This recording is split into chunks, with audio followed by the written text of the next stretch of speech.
15 दिसंबर 1950 स्वतंत्र भारत के एक प्रमुख निर्माता सरदार वल्लभ भाई पटेल का बंबई में देहावसान हो गया। 30 से अधिक वर्षों तक वे आजादी के लिए लड़े, जनता की एकता और कल्याण के लिए काम करते रहे।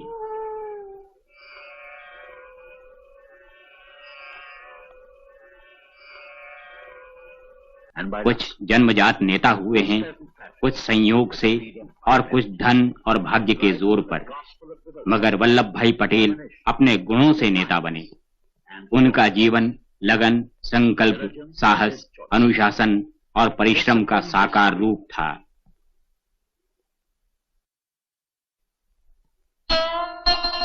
अपने एक जन्म दिवस पर वल्लभ भाई पटेल ने कहा,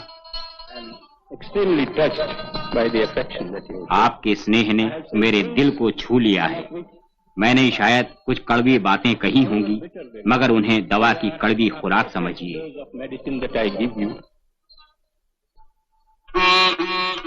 वल्लभ भाई का जन्म हुआ था 1875 में। उन्होंने करमसद की प्राथमिक पाठशाला में पढ़ाई शुरू की।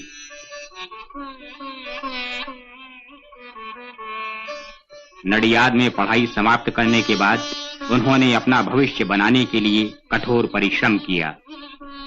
पुस्तकें मांग मांग कर अध्ययन किया और वकील बने। पिताजी ने गोधरा में वकीलात शुरू की।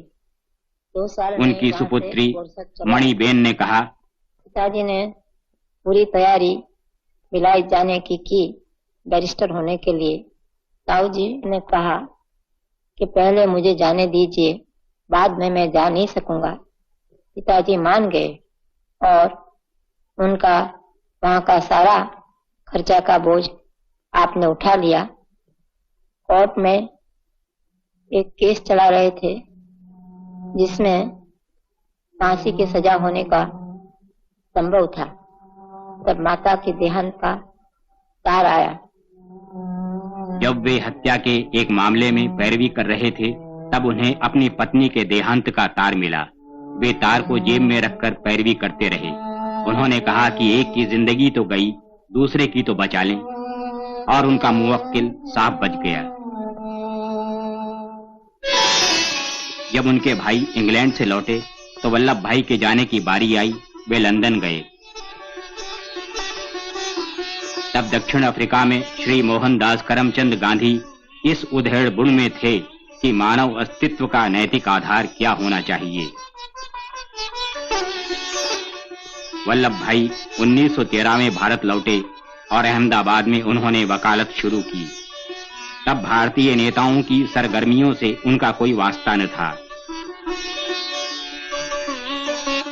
तब आए गांधी जी।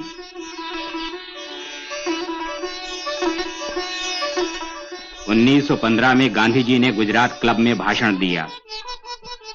बैरिस्टर वल्लभ भाई पटेल उस समय क्लब में ताश खेल रहे थे। उन्होंने गांधी जी की आदर्शवादी बातों की तरफ ध्यान नहीं दिया और खेल जारी रखा। लेकिन तब एक विचित्र घटना घटी। 1918 में भयानक बाढ़ आई और गुजरात के खेड़ा जिले की 75% फसल चौपट हो गई। लेकिन सरकार सख्ती से लगान वसूल करने पर तुल गई। गांधी जी ने सत्याग्रह छेड़ने का फैसला किया। तब वल्लभ भाई को एहसास हुआ कि गांधी जी वास्तव में कर्मठ पुरुष हैं। वे सत्याग्रह आंदोलन में जूझ पड़े और उन्होंने वकालत छोड़ दी।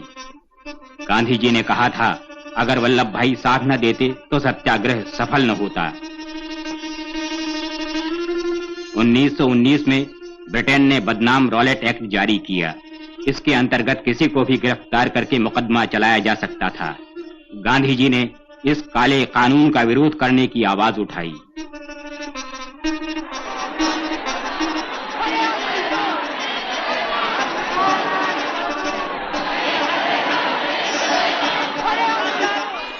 अमृतसर के जलियांवाला बाग में बिना कारण सेना ने शांत सभा पर गोलियां बरसाईं और सैकड़ों निर्दोष लोगों को मार डाला और घायल कर दिया।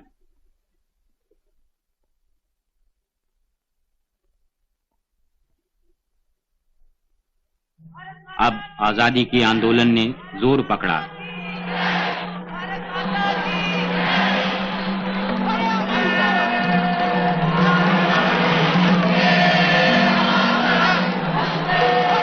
उन्नीस 1920 में गांधी जी ने देशव्यापी असहयोग आंदोलन और विदेशी वस्तुओं के बहिष्कार करने की घोषणा की।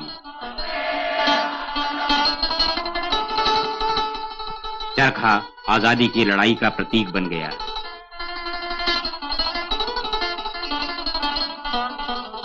वल्लभ भाई भी कांग्रेसियों के समान खादी पहनने लगे। नागपुर में अंग्रेजी हुकूमत ने राष्ट्रीय झंडा लेकर चलने पर पाबंदी लगा दी। वल्लभ भाई और विट्ठल भाई नागपुर गए। उन्होंने झंडा सत्याग्रह की अगुवाई की, जिसे शानदार सफलता मिली। किसानों की हालत खराब थी। 1920 में चीजों की कीमतें गिर गई थीं, किसानों को घाटा हो रहा था, मगर सरकार और ज्यादा लगान वसूल करने पर तुली हुई थी। बारडोली के गरीब किसानों ने सरकार से लगान में छूट देने की प्रार्थना की, लेकिन सरकार के कान में जूं तक न रेंगी। उनकी फरियाद सुनी वल्लभ भाई पटेल ने। उन्होंने किसानों से मुसीबतें झेलने के लिए तैयार होने को कहा और बारडोली सत्याग्रह का आयोजन किया। हजारों किसानों ने उनका साथ दिया।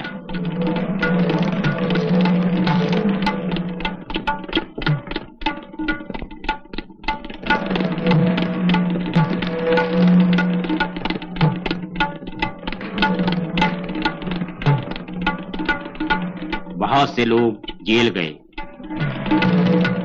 जमीन, मवेशी, बर्तन भांडे सब जब्त किए जाने के बावजूद लोगों ने सत्याग्रह जारी रखा।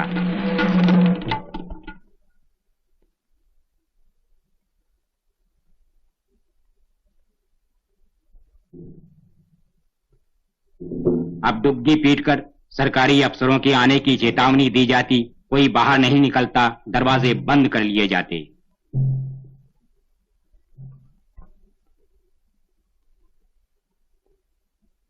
सारा देश दम साधे हुए 9 महीने तक इस संघर्ष को देखता रहा।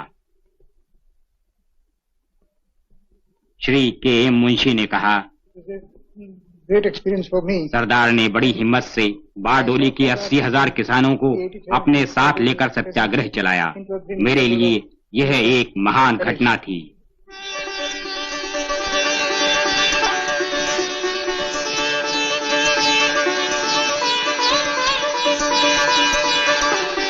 सत्याग्रह सफल हुआ।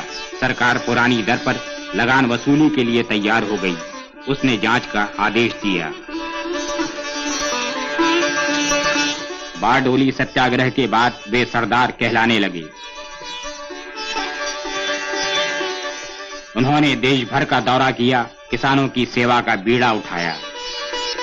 अब बहुत से प्रतिभाशाली व्यक्ति महात्मा गांधी के साथ हो गए।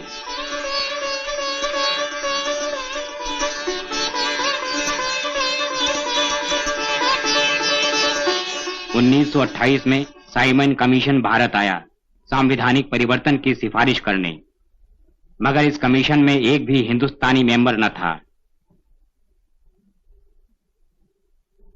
कांग्रेस ने कमीशन का बहिष्कार करने का फैसला किया।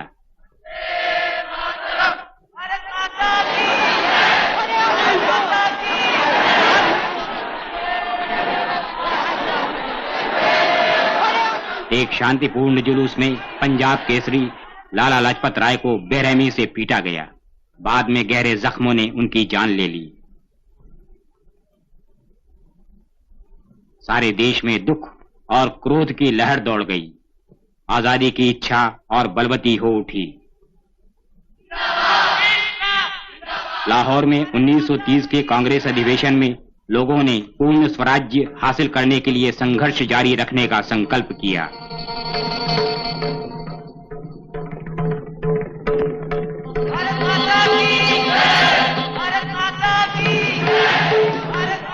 पूर्ण स्वराज्य की मांग को अंग्रेजी हुकूमत ने ठुकरा दिया। गांधी जी ने विद्रोह करने की ठानी, नमक कानून तोड़ने का फैसला किया। सरदार पटेल को दांडी मार्च के रास्ते भर के लोगों में उत्साह जगाने का काम सौंपा गया।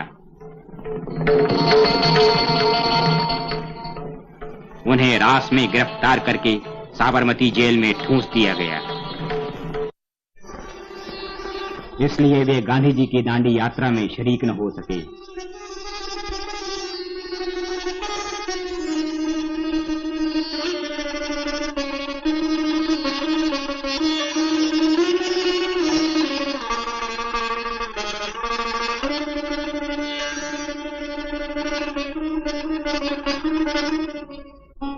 1931 में सरदार पटेल कराची कांग्रेस के अध्यक्ष चुने गए।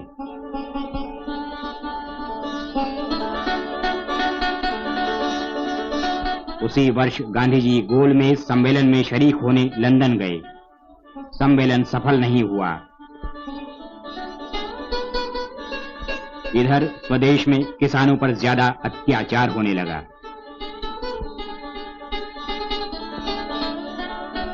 वापस लौटने पर गुरु और चेला दोनों यरबड़ा जेल में बंद कर दिए गए।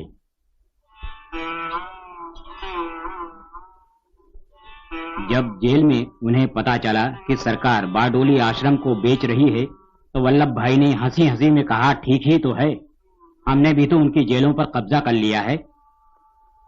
सरदार पटेल बीमार थे, फिर भी वे हंसी मजाक से बाज नहीं आए।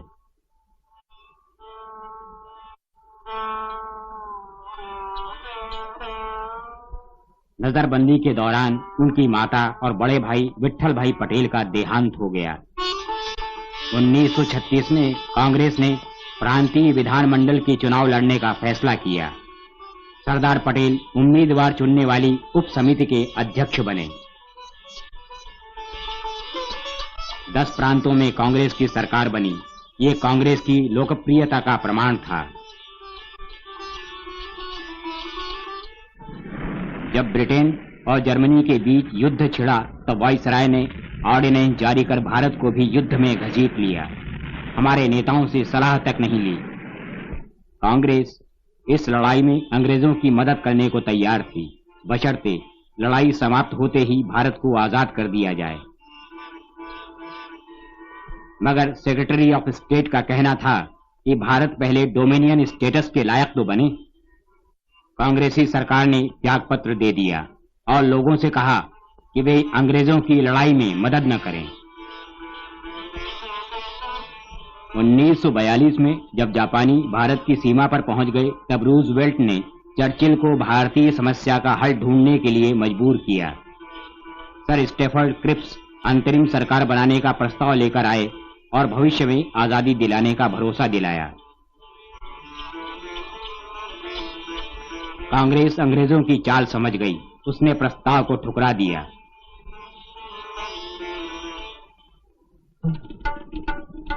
बंबई 8 अगस्त 1942 कांग्रेस ने भारत छोड़ो का प्रस्ताव पास किया। सरदार पटेल ने कहा, अब भारत किसी भी कीमत पर गुलामी बर्दाश्त नहीं करेगा। गांधी जी ने भारतीय दृष्टिकोण को सामने रखा। हमारी लड़ाई अंग्रेज लोगों से नहीं है, ये तो सरकारी नीतियों से है। उस रात देश के बड़े बड़े नेता गिरफ्तार कर लिए गए। सरदार पटेल को अहमदनगर किले में बंद कर दिया गया।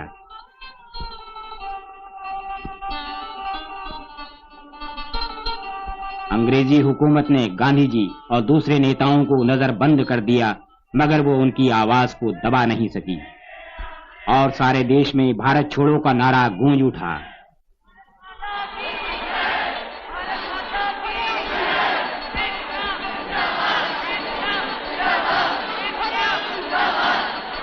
जनता के आंदोलन को दबाने की कोशिश की गई।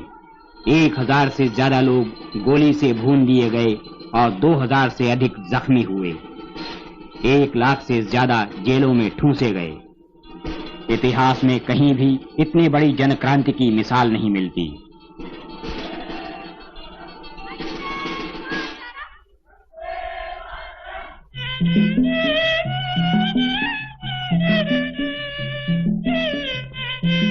यूरोप में लड़ाई समाप्त हुई। सभी भारतीय नेताओं को रिहा कर दिया गया। तत्कालीन वायसराय लॉर्ड वेवेल ने सांविधानिक रद्दोबदल पर बातचीत के लिए उन्हें शिमला बुलाया। दुर्भाग्य से कांग्रेस और मुस्लिम लीग में मतभेद होने के कारण कोई नतीजा नहीं निकला। घटनाएं घटती गईं। जब जापान ने हथियार डाल दिए तब मजदूर सरकार ने ऐलान किया कि केंद्रीय और प्रांतीय विधानमंडलों के लिए चुनाव होगा। कांग्रेस को केंद्र और 8 प्रांतों में बहुमत मिला।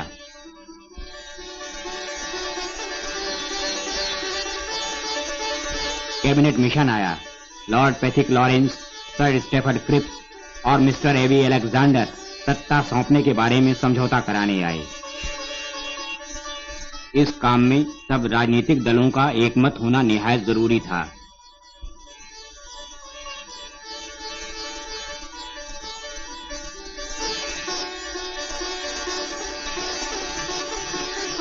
मगर मुस्लिम लीग और कांग्रेस का मतभेद मिट न सका।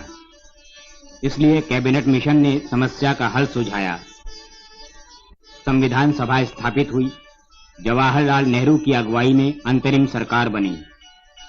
सरदार पटेल ने गृह, सूचना एवं प्रसारण मंत्रालय संभाला।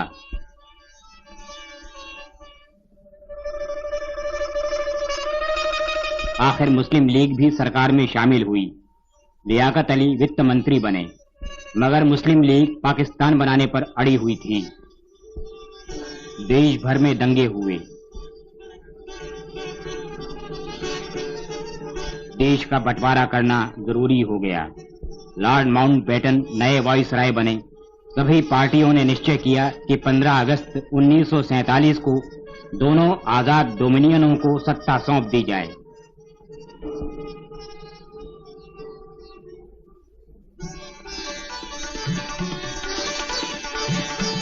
स्वाधीन भारत की पहली सरकार में सरदार पटेल गृह मंत्री बने। उनके सामने कानून और व्यवस्था बनाए रखने तथा पाकिस्तान से बड़ी संख्या में आने वाले शरणार्थियों की गंभीर समस्या थी। सरदार ने कहा,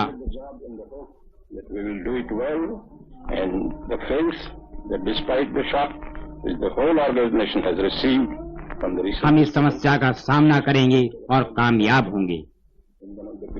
रेस्क्यू प्रोजेक्ट्स ऑफ हिस्ट्री। इसके बाद सरदार 500 देशी रजवाड़ों को भारतीय संघ में मिलाने के काम में जुट गए।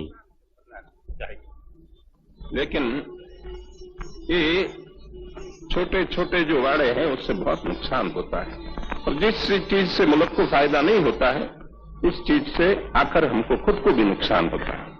वो चीज हमें समझ के हमें जो हिंदुस्तान आज सदियों के बाद एक हुआ है और एक मौका मिला है और एक अवसर हमारे पास आया है, वो घुमाना नहीं चाहिए। देशी रजवाड़ों का भारतीय संघ में विलीनीकरण शायद सरदार पटेल की सबसे बड़ी कामयाबी थी।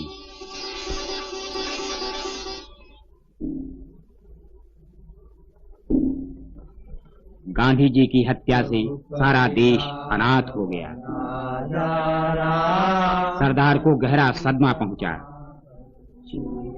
पर उन्होंने कहा कि आंसू बहाने से कोई फायदा नहीं। हमें गांधी जी के आदर्शों को साकार बनाना है।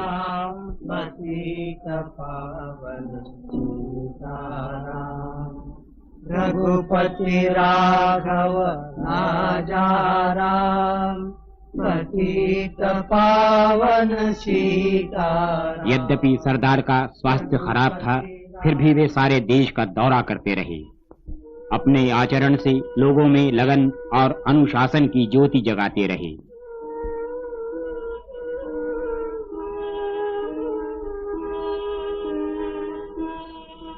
वे वास्तव में भारत के लौह पुरुष थे। Government, industry and labour must all, क्या सरकार, क्या उद्योग, क्या मजदूर, सबको राष्ट्रीय भावना से काम करना चाहिए। अगर देश डूबा तो हम भी डूब जाएंगे, खुशहाल हुआ तो हम भी खुशहाल होंगे। Who flourishes if the country sinks into economic slavery? Who sinks if the country prospers? इस महान देशभक्त लौह पुरुष का हृदय नम्रता, दया और भारतीय जनता के लिए असीम प्रेम से भरपूर था। वे वास्तव में भारत के महान सेवक थे, सच्चे देशभक्त थे और थे भारत की आजादी के निराले सेनानी।